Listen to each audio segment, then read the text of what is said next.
और नेहा बहुत अच्छा गायिका है, बहुत अच्छा गावेली। उनका का हमनी के बहुत सपोर्ट कैले बनी जा। हमार पहला गाना आई रहे मुखिया मुखिया इन कलू जी के, तो उनका के गवौले रही। आज वो लड़की यहाँ से लेके यहाँ तक पहुंची है, तो हम लोग को बहुत खुशी होता है। और मेरा भाई अभी रंजीत गा रहा था, मोनू है, हमनी के गर्जीवन जख्मी भैया बाणे, सनी बाबू बाणे, और भोजपुरी के सबसे पुरान सजिंदा मान के चली जकर हमनी के देख के बजावल देख के हमनी के लाइन में आयल बन अंजनी भैया।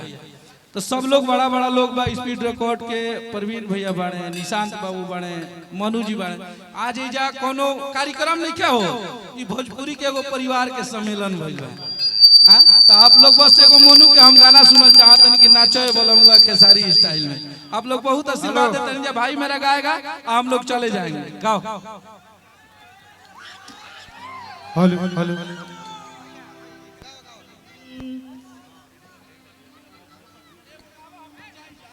एक गो गाना जितना भी यहाँ उपस्थित बनी जा सभी गर्जीवन हमारे आदरणीय बड़े भैया, सबको इस मंच के माध्यम से आपका भाई भोजपुरी के गायक मोनू अलवेला के तरफ से गोड़ छू के प्रणाम, आशीर्वाद के रूप में ताली बजा के स्वागत कर।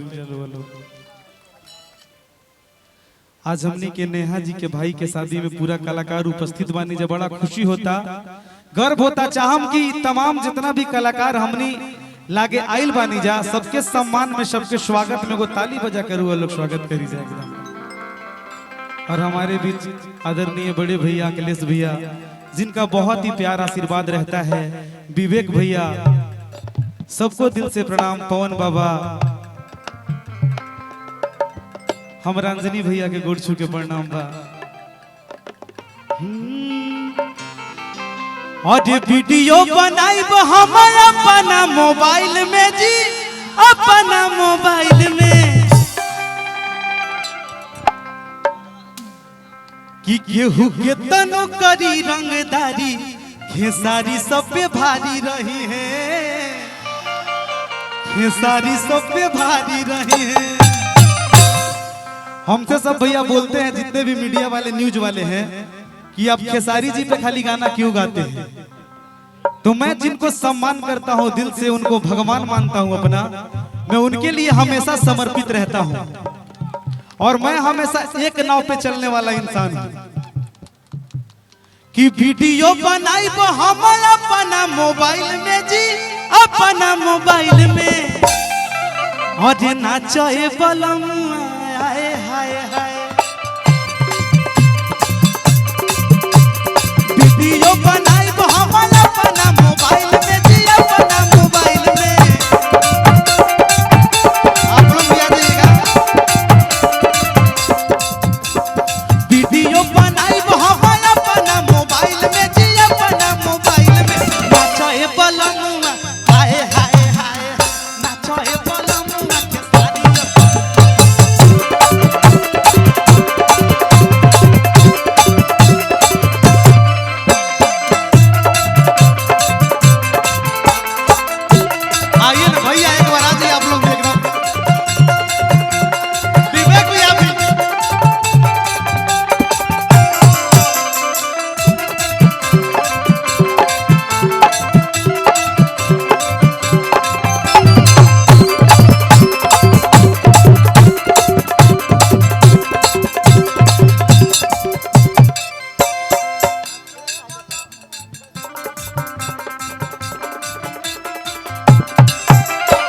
विवेक भैया के तरफ से लाखों लाख रुपए का पुरस्कार।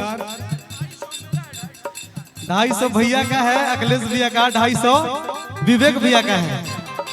नहीं, 200 आपका, 200 उनका, और 100 रुपया खेसारी भैया का। ई कौन फेरा में डालत बाड़ू, हो डालत बाड़ू,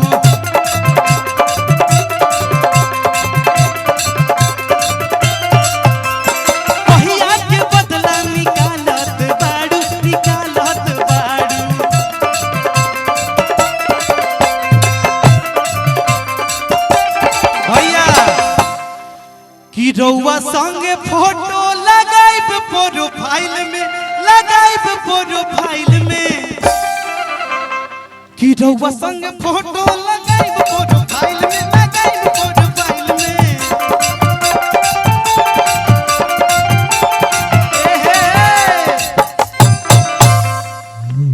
सब चल गई का? हेलो हरे नाचो हे बलमुआ आए हाय हाय नाचो हे बलमुआ के सारी स्टाइल में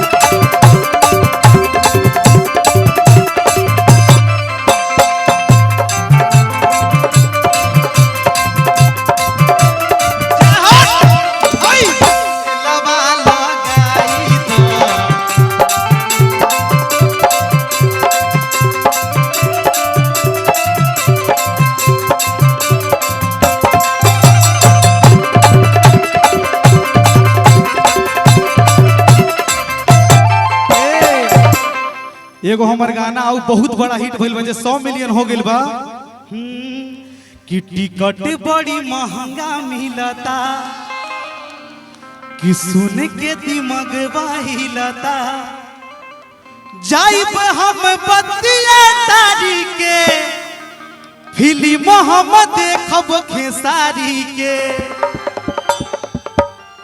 कहतारियू कि बाबूजी खिसियई है रनिया जेठ गरियई है रनिया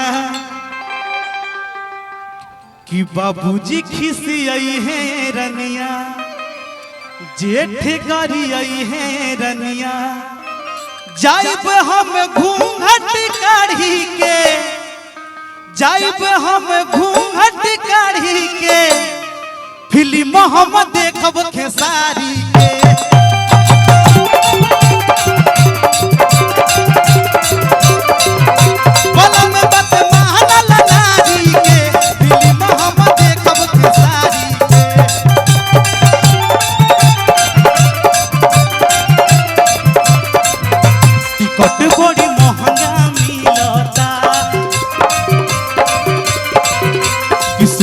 दिमाग हिलता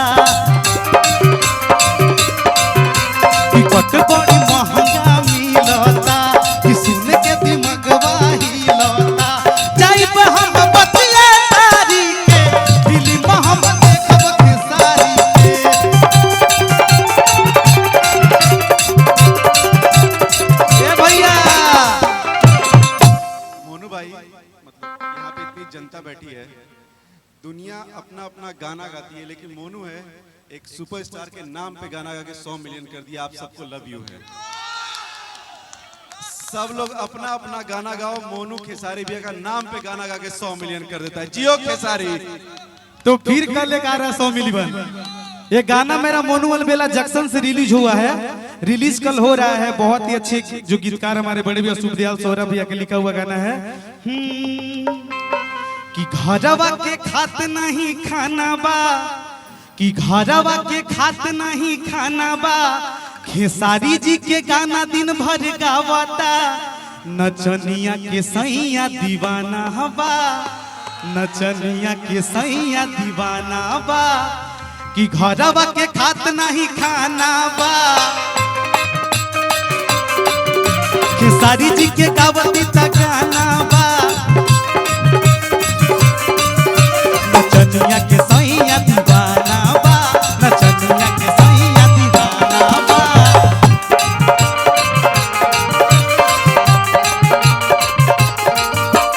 भइल बाउर मर्दाना बा भइल बाउर मर्दाना बा नचनिया के सैया दीवाना बा नचनिया के सैया दीवाना बा नचनिया के सैया दीवाना बा।